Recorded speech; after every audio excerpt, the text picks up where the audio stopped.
کر رہے ہیں. جزاک اللہ خیر. بریگیڈیئر صاحب، پہلا سوال، یہ جو امریکہ ہم پہ پابندیاں لگا رہا ہے، ہم جس طرح بھی بیلسٹک میزائلز کی جو کمپنیز تھی، وینڈر کمپنیز، ان کے اوپر پابندی لگائی گئی ہے.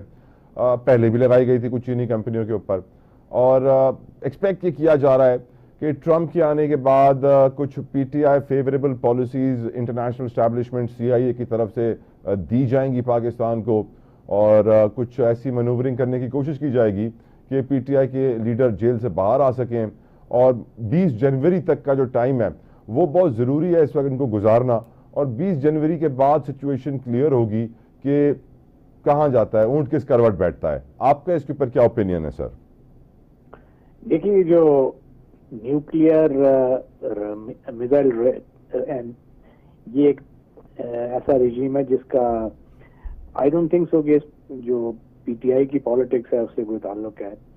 یہ آپ نے دیکھا ہے کہ تسلسل سے جاری ہے. اپریل میں ایک بیرا رشین اور 3 چینی کمپنیوں پر پابندی لگی تھی جو میزائل اپلیکیبل ٹیکنالوجی فراہم کرتے تھے ان کے اوپر امریکہ کی طرف سے. اس کے بعد ستمبر میں ایک چائنیز ریسرچ سینٹر اور 3 کمپنیوں پہ اسی قسم کی پابندی لگی کہ وہ ڈوئل یوز ٹیکنالوجی جو کمرشل اپلیکیشنز کے لیے بھی ہوتی ہے. وہ اتنے اس میں پیرانوائڈ ہو چکے ہیں کہ وہ کوئی بھی ایسی ٹیکنالوجی ہے جس کو استعمال کیا جا سکتا ہے میزائل کے لیے تو اس پہ پابندی لگاتے ہیں.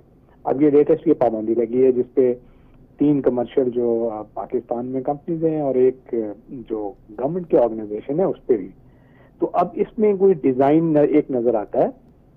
وہ یہ صرف ایسے نہیں ہے کہ وہ بغیر کسی مقصد کی یہ کر رہے ہیں، یہ کوہرشن کی طرف ان کا ایک منصوبہ ہے اور ان کی اٹیمپٹ یہی ہے کہ پاکستان کو ڈسویٹ کریں، اس کو جتنا ڈیلے ریٹارڈ کریں جو بھی ہمارا میزائل پروگرام ہے. اور یہ اس وقت ان کا جو فوبیا ہے یہ رینج اسپیسیفک ہے، کیونکہ ایسا لگ رہا ہے کہ ان کو جو لانگ رینج میزائل ہے اس کے ساتھ کوئی پرابلم ہے. اور ہمیں معلوم ہے کہ کچھ ان کے امریکہ کو تو ہم سے کوئی خطرہ نہیں ہے کیونکہ پاکستان کے پاس تو کوئی ایسا آئی سی بی ایم سسٹم نہیں ہے جو امریکہ کو ڈائریکٹلی تھریٹن کر سکے، تو نہ ہی ہمارا ان کے ساتھ کوئی ایسا قضیہ ہے. تو اب ان کے کچھ دوست ہیں جو شاید یہ سمجھتے ہیں کہ ان کی طرف کوئی تھریٹ پاکستان کا جو میزائل سسٹم ہے جو نیوکلیئر کیپبل ہے وہ خاص طور پہ وہ کوئی تھریٹ پروجیکٹ کرے گا، تو وہ اس کو ایگ آن کر رہے ہیں. اس میں بھارت بھی، یہاں پہ ایک ساؤتھ ایشیا میں تو بھارت ہے، بیونڈ ساؤتھ ایشیا آپ کو معلوم ہے وہ کون لوگ ہیں. تو ان کو یہ فیئر سائیکوسس ہے کہ اگر ہماری تک یہ رینج پہنچ گیا تو پھر شاید، مگر یہ سارے مفروضے ہیں اور یہ اوور ری ایکشن ہے. بدقسمتی سے ڈبل سٹینڈرڈز ہیں، ڈسکریمنیشن ہے، اور جتنے بھی نیوکلیئر پرولیفریشن اور نیوکلیئر ایکسپورٹ کنٹرول کے رجیم ہیں ان سب کی یہ خلاف ورزی ہے. اب میزائل ٹیکنالوجی کنٹرول رجیم ہے ایک جو کہ انفارمل الائنس ہے ویسٹرن کنٹریز کی، تو اس میں بھارت کو رسائی دی گئی ہے، اس پہ کوئی قبرن نہیں ہے کسی بھی قسم کی میزائل ٹیکنالوجی یا نیوکلیئر مٹیریل ایکوائر کرنے میں. اسی طرح ایک 45 ممالک کا نیوکلیئر سپلائر گروپ ہے جو بنا ہی بھارت کو روکنے کے لیے تھا 1974 میں جب بھارت نے اپنا نیوکلیئر ایکسپلوژن کیا تھا. آپ دیکھیں آئرنی اس چیز کی کہ اسی ملک کے خلاف وہ ہوا تھا اور اسی ملک کو اس نے ویور دے دیا، یعنی کہ ایگزمپٹ کر دیا کہ ابھی آپ نیوکلیئر سپلائرز گروپ کی جو ریسٹرکشنز ہیں اس سے ایگزمپٹ ہیں. دنیا بھر سے آپ فیول بھی منگوا سکتے ہیں، ری ایکٹرز بھی منگوا سکتے ہیں، میزائل ٹیکنالوجی، پروپلشن کی، غرضے کہ ہر قسم کی جو لیٹسٹ ٹیکنالوجی ہے اس پہ قدغن وہ ختم ہو گئی ہے. تو یہ ایک بہت بڑا ڈبل سٹینڈرڈ ہے. اگر اس کی مورل اگر ہائی گراؤنڈ لینا ہے تو پھر سب پہ ایکولی اپلیکیبل ہونے چاہیے. I completely agree sir, well said. In fact double standard سے مجھے کچھ اور بھی یاد آ رہا ہے. ہم جانتے ہیں سر کہ ایرانی تیل جو ہے وہ انڈیا بھی لے سکتا ہے، چائنا بھی لے سکتا ہے، ہمارے اوپر پابندیاں ہم نہیں لے سکتے. سر ایک ڈبل سٹینڈرڈ اور آبزرو کیا جا رہا ہے سر، وہ ڈبل سٹینڈرڈ یہ آبزرو کیا جا رہا ہے، تھوڑا پولیٹیکل سوال بھی آپ سے پوچھ رہا ہوں. فار ایگزامپل ہماری موجودہ ڈیفینس منسٹر ہیں سر، وہ یہ کہتے ہیں کہ اس وقت اگر کرپشن پاکستان میں اتنی ہے کہ 50% بھی کم ہو جائے ہمیں کسی قرضے کی ضرورت نہیں ہے. ایک بیوروکریٹ ایسا ہے اس کو شادی پہ 400 کروڑ کی سلامی پڑتی ہے، کسٹم کلیکٹر کے لیے 40-50 کروڑ کی رشوت کو بڑی بات نہیں ہے، این سی پی گاڑیاں ہو، حلال حرام کوئی فرق نہیں پڑا ہے. ایک وزیر دفاع سر جب پاکستان میں ایسی باتیں کرتا ہے اور پھر ہم دوسری طرف کیا دیکھتے ہیں سر، فار ایگزامپل ہمارے پرائم منسٹر باہر جاتے ہیں وہ کہتے ہیں ہم آرٹیفیشل انٹیلیجنس پہ کام کر رہے ہیں, ہم آئی ٹی سیکٹر پہ کام کر رہے ہیں, ہم جاب سیکرز نہیں جاب کریٹرز بنانا چاہتے ہیں. اور گراؤنڈ ریالٹی کیا ہے سر؟ گراؤنڈ ریالٹی یہ ہے کہ انٹرنیٹ بند ہے لاکھوں کی تعداد میں. ہر سال تقریباً 10 لاکھ نوجوان ملک چھوڑ کے چلے جاتے ہیں, لاکھوں کی تعداد میں تقریباً 40 لاکھ پچھلے 5 سالوں میں اللیگل جانے کی کوشش کرتے ہیں, کشتیوں میں مر جاتے ہیں, 25 لاکھ روپے دے کے 25 لاکھ کا کاروبار پاکستان میں کرنے کو تیار نہیں ہوتے ہیں.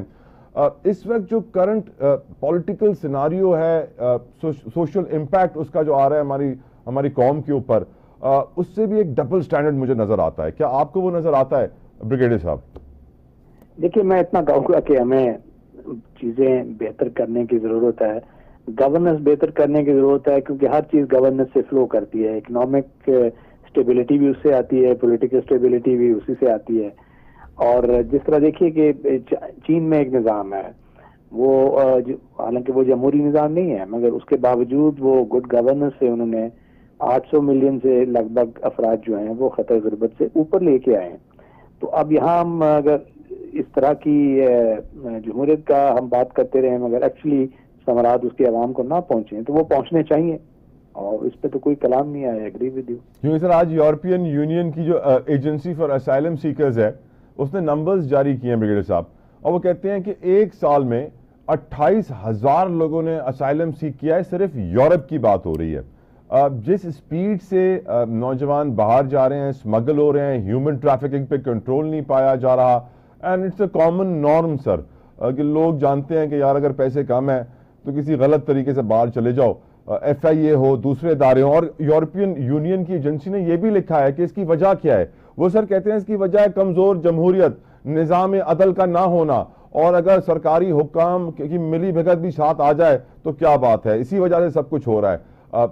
مس مینجمنٹ ہے, بیڈ گورننس ہے, یا ڈبل سٹینڈرڈ ہے سر؟ کیا ہمارے رولرز حکمراں چاہتے ہیں اس کو صحیح کرنا, یا پھر وہ کیونکہ ایسی جگاڑی طریقے سے پاور میں آ جاتے ہیں کہ پھر پرواہ نہیں کرتے ہیں کہ یار کیا ہو رہا ہے ملک کا حال؟ دیکھیے وہ چاہے نہ چاہے ان کو یہ کرنا پڑے گا, کیونکہ اس طرح تو اس کے بغیر گڈ گورننس کے بغیر چارہ کوئی نہیں ہے.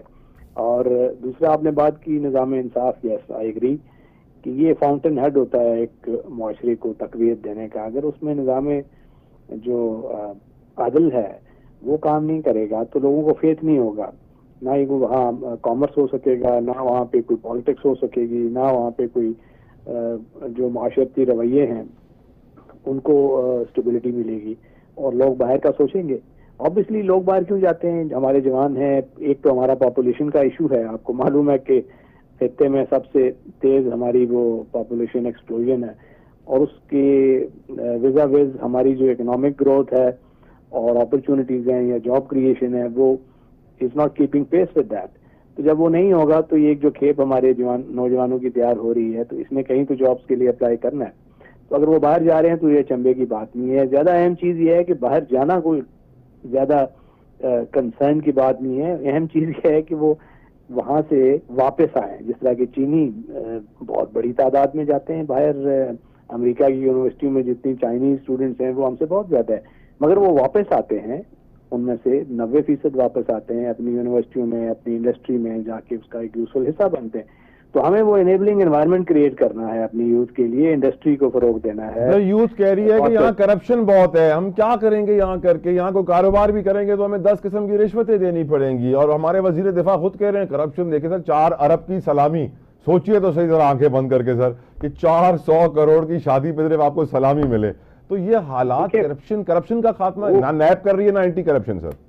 دیکھیں وہ آئی ایگری کرپشن ہے, آبویسلی اس کو تو ٹھیک کرنا ہے.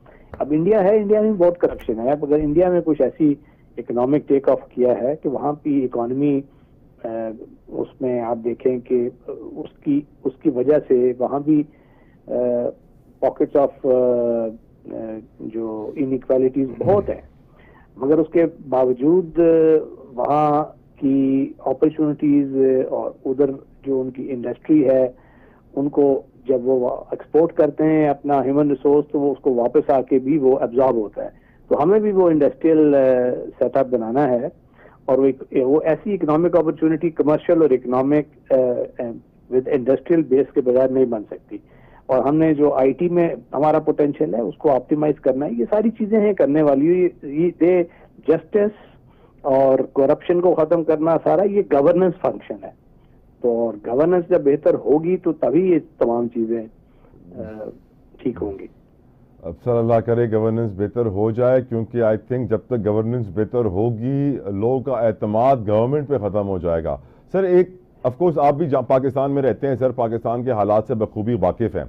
سر ایک سوال جو لوگ آپ سے بھی اپنی محفلوں میں چائے کی محفلیں پوچھتے ہوں گے کہ آخر یہ پی ٹی آئی اور اسٹیبلشمنٹ کی تلخیاں کب ختم ہوں گی, کیا جواب دیتے ہیں سر آپ؟